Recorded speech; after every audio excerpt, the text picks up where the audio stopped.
kasih saudari pengurusi majlis.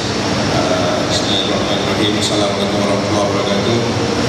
Yang berusaha jemaah haji di sektor pembelajaran, keluarga kanan di Jabatan juga PPD, khususnya tuan-tuan dan puan pentadbir sekolah di PPD di KMY dan juga SIG.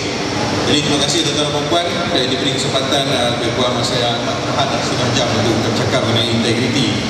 Jadi tuan-tuan dan puan dah melalui dengan sektor integriti berkenaan dengan taklimat pengurusan integriti dah lama. Saya ingat dalam 2-3 tahun ini kita sentiasa fokus pada pentadbir ya. Jadi yang ni saya ingat benda yang lebih easy lah, benda yang lebih senang, santai. Sekiranya tuan-tuan ada apa-apa boleh ajukan soalan, walaupun ini bukan sesi dua komunikasi, tapi saya buka untuk sebab setengah jam saya rasa saya nak kompres tu semua 20 kesalahan tak boleh pergi. Kita hanya akan fokuskan kepada kritikal yang telah berlaku dalam kita punya senario di sektor pembelajaran dalam warga pendidikan di Kedah ni. Okay, so next tuan-tuan dan puan untuk pembukaan sekolah nanti kita pun dah tahu kita dah ada SPI dengan 5-20-23, so which is mengarah mungkin akan elaborate lebih detail lah. So faktor kebahagiaan, faktor happening dalam masa sekolah tu ditekankan. Jadi nak wujudkan enjoy working ni di kalangan kita ni macam mana? Yang pertamanya, pada di segi sudut integriti kita kena ada 5 faktor Yang pertamanya kita harus menepati waktu bekerja. Kita akan stres. Okey. Yang keduanya keterampilan diri. Of course kita datang bekerja, kita ada SPI tentu, kita ada training perkhidmatan, kita ada tata cara kod etika pakaian yang kita kena ikut. Bukan suka-suka hati datang pakai kasut tak pakai stokin, pakai slipper. Benda ni berlaku tuan-tuan dan puan. Di kalangan pentadbir pun kadang ada Yang ketiganya jujur dan amanah. Okey, yang keempat menjaga maruah. Which is hari ini kalau kita tengok tuan-tuan dan puan, tahun lepas saja kita dah himpunkan 6 kesalahan yang melibatkan gangguan seksual di sekolah. Which is benda ni serius lah. 6 gangguan seksual yang kita dapat. Yang kita tak dapat ni banyak lagi. Ada benda tu masih lagi berlaku So untuk perhatian tuan-tuan dan puan, saya nak sentuh juga di sini. Di peringkat kementerian kita ada satu penubuhan jawatan kuasa ada beli dan juga gangguan seksual, which is dipromosikan diri oleh Yang Mohd Menteri Jadi Mohd Menteri kita pun hari ini memandang serius perkara-perkara berkaitan dengan pelanggaran dan juga aduan. Right? So yang kelima, yang terakhir adalah tanggungjawab. Jika kita dapat mengikut tanggungjawab sebagai seorang pendidik, insyaAllah perkara yang berkaitan integriti ini adalah perkara kecil saja. Sebab dalam saya ingat mana-mana kementerian yang kita pergi di Kementerian Pendidikan adalah satu kementerian yang cukup komplit lah, sebab dia ada SPI. SPI ni tuan-tuan dan puan kena faham dan kena hayati benda. Di tempat-tempat lain kita hanya ada surat keliling am, surat perkhidmatan. Tapi dalam pendidikan ada surat keliling ikhtisas, which is spesifik untuk nak menjaga warga pendidikan. So kalau kita tak menghayati dan kita tak mengambil peluang ni, saya rasa kita mungkin off track. Bila kita off track, kita akan terlibat dengan banyak pelanggaran. Baik, seterusnya. Okey tuan-tuan dan puan, kalau saya bercakap ni hanya sajalah peraturan-peraturan pejabat awam 8/1993 ataupun PUA 395. Apa cerita pun semuanya berkaitan dengan peraturan-peraturan pejabat awam. Okey, pelanggaran ataupun hukuman, prosedur dan tata tertib memang akan bisa dalam 1993 punya PUA 390. Okey, baik. Next. Lagi. Okey, rasional. Kita pun dah tahu rasional tata tertib ni adalah kita nak menjaga keharmonian actually Dan kita ni pegawai awam yang standing dengan pegawai awam daripada negara-negara lain nak memupuk kita jelas utama. Yang lebih penting lagi kita nak menjaga imej perkhidmatan awam. Kenapa? Kerana kita hari ini antara rakyat yang teramai lah yang kontribut kepada penggunaan wang rakyat kita. Kita ada lebih kurang 1.4 juta nyawa awam dan di kalangan warga pendidikan ini pun kita ada 360,000, which is lebih daripada 1/3 kontribut kepada penggunaan wang amanah kita ni. Alright, so next. Tuan-tuan dan puan yang ada di depan saya ni wajib kena tahu perkara ni iaitu PUA 395 3E/1 pegawai hendaklah mematuhi peraturan-peraturan ini. Dan PUA 32 di bawah mana-mana pelanggaran peruntukan ini kita dah terikat dan kita akan dikenakan tindakan tata tertib. Jadi tuan-tuan dan puan, dan termasuk saya sendiri dan semua yang telah menjawab awal, kita takkan terlepas perkara ini. Alright, next. Okey, tuan-tuan dan puan, kenapa saya letak aku janji ini? Sebab saya ingat ramai yang lupa pandang. Okay? Di bawah aku janji kita ni, kita dah merangkumi semua perkara-perkara 4/2 daripada A sampai ke I. Jadi tuan-tuan dan puan ambil kesempatan ini, sebab saya tengok ada di satu jabatan ni setiap tahun dibuat aku janji. Sebab kadang-kadang ada rotation pegawai, ada pegawai yang baru masuk, ada pegawai baru lantik. Jadi ketua jabatan perlu buat. Jadi mengambil spirit yang Bapak Menteri ini, lalu kita untuk menceriakan kita punya sekolah, why not ambil satu sesi, himpunkan semua AKP dan juga guru-guru kita buat ikrar aku janji yang ini, dan semua tanda tangan, disaksikan oleh student. Boleh jadi nak menceriakan sekolah, boleh buat macam-macam. Tapi tuan-tuan dan puan, bukan event tu yang kita nak, tapi gist di dalam dia tu, daripada A sampai ke I. Dia dah detailkan, tak setia kepada kerajaan yang perintah, tak setia kepada yang agung, tidak membelakangkan tugas awam, penting membelakangkan tidak mengambil kira kepentingan peribadi dan segala-galanya, bertanggungjawab sesuai, semuanya ada dalam ini. Jadi semua kita akan recap balik dalam ini. Kalau tuan-tuan dan puan boleh buat, alhamdulillah. Kalau tak boleh buat, cuba renung-renungkan dengan pegawai kita. Okay, next. Okey, tuan-tuan dan puan, adalah khusus yang kita handle dalam 3-4 jam. Kita akan bercakap mengenai 20 perkara ni lah.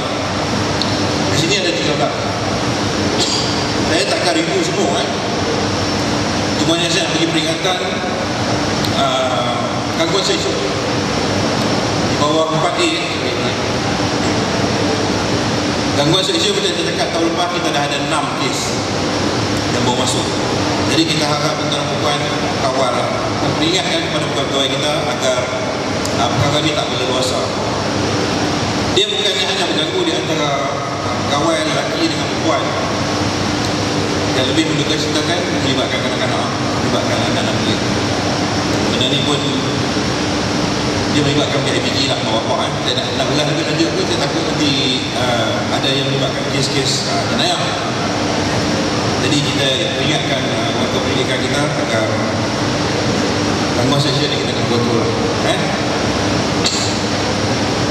Selalu saya akan buat gambar-gambar, tapi hari ini saya tak dapat gambar. Yang seterusnya itu kegiatan politik kita nak buat. Ini pun satu benda yang serius. Ingat perkara ulang berlanjut. Kita pun dah ada SPM dengan 423. SPM dengan 423 ni dia lebih penting menekankan tentang macam mana orang politik masuk dulu dalam kita punya institusi pendidikan.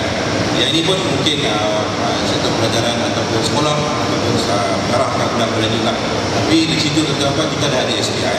Kita nak buat siapa-siapa masuk dalam sekolah pun boleh, tapi ikut prosedur. Ikut prosedur. Kadang-kadang benda ni berkaitan dengan teknikal. Bukan kita tak tahu, kita tahu semuanya berkaitan teknikal, kadang-kadang kita terlepas pandang.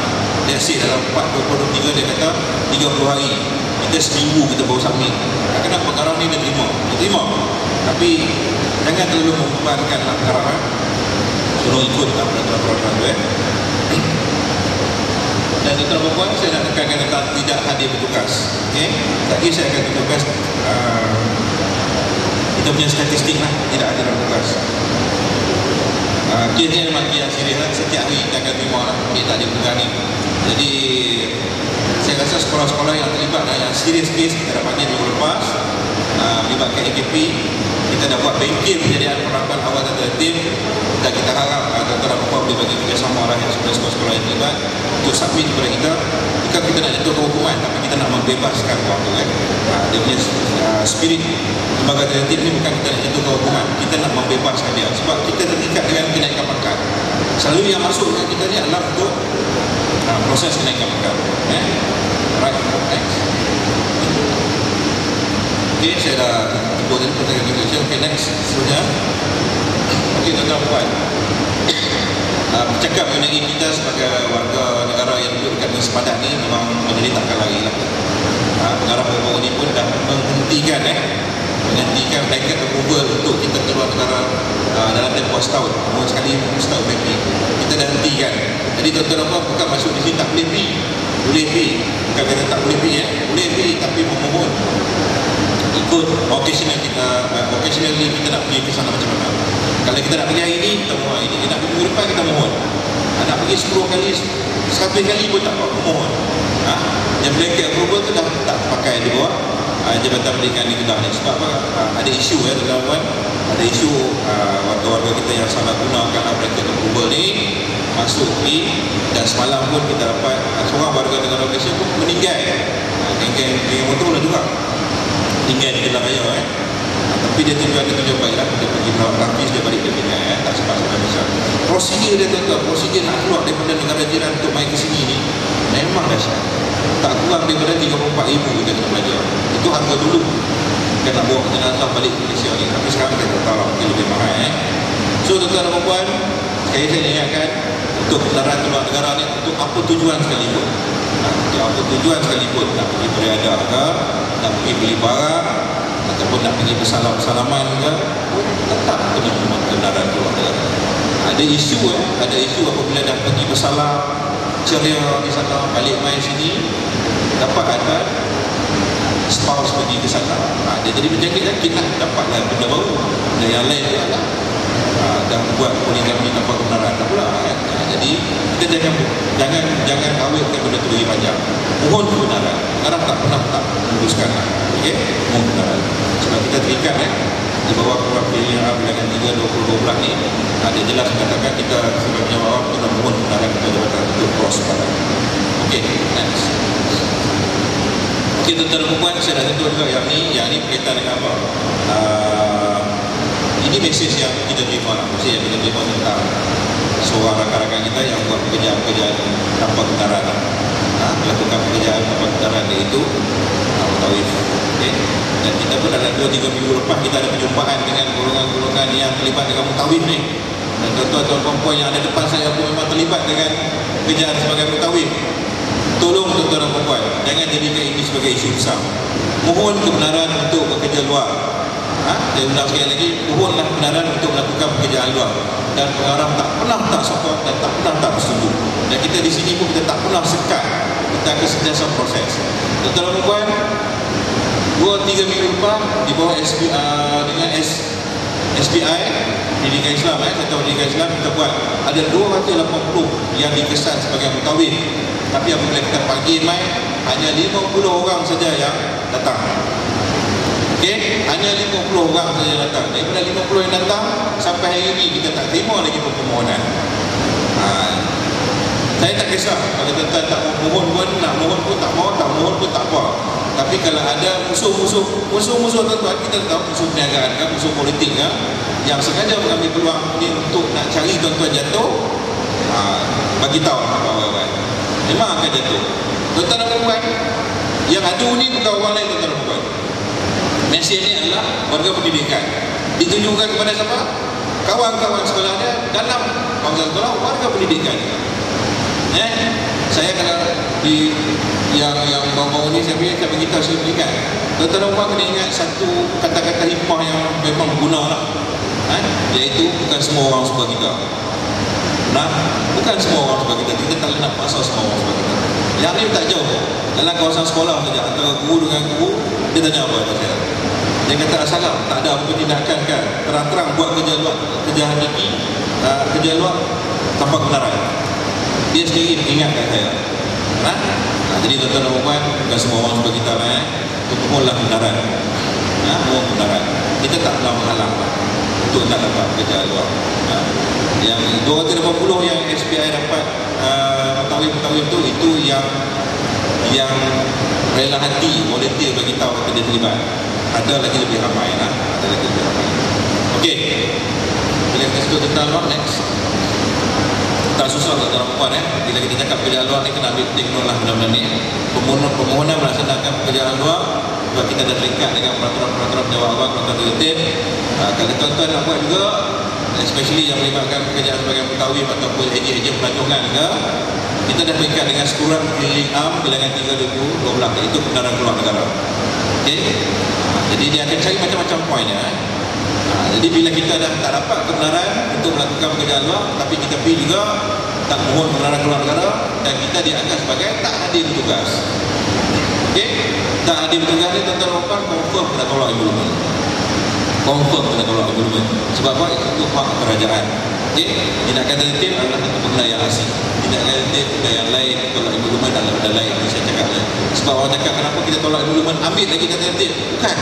Tolak emolument itu adalah hak kerajaan sebab tuan-tuan tak hadir pegang benda itu. Itu hak kerajaan kena ambil balik.